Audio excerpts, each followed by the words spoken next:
অনেক দিন হয়েছে দিওয়ালি চলে গেছে, কিন্তু এই দিওয়ালির কিছু স্পেশাল মুহূর্ত যেটা আমি ক্যাপচার করে রেখেছিলাম, যা আমি দিওয়ালির অনেক পরে তোমাদের সাথে শেয়ার করব এটা ভেবেই রেখেছিলাম। অনেক পুরনো মুহূর্ত এখন শেয়ার করা মানেই সেটা তোমার মেমোরিতে স্টেবল হয়ে থাকা, যেন মনে হয় জিনিসটা আজই ঘটেছে।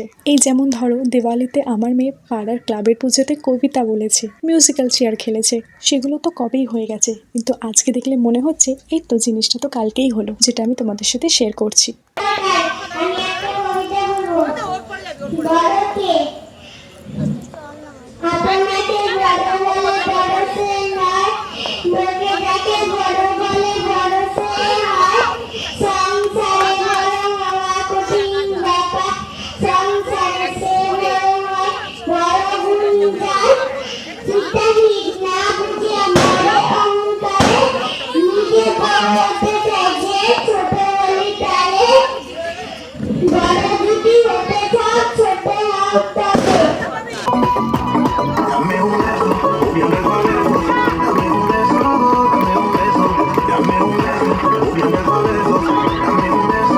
শ্রেয়া মিউজিক্যাল চেয়ার খেলতে খেলতে আউট হয়ে গেছে, কিন্তু একটুও কষ্ট পায়নি, কারণ ওর দাদা এখনো বাকি আছে।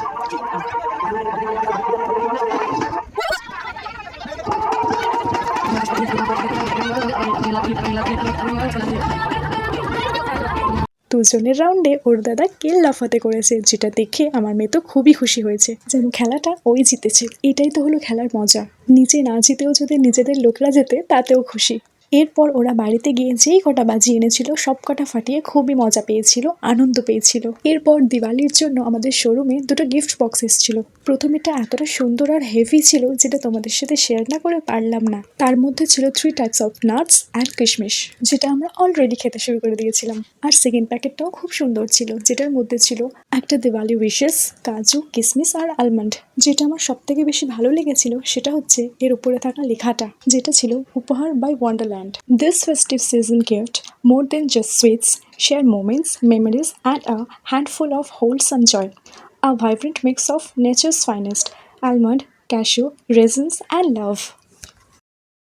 Thank you, Upahar, for this wonderful gift.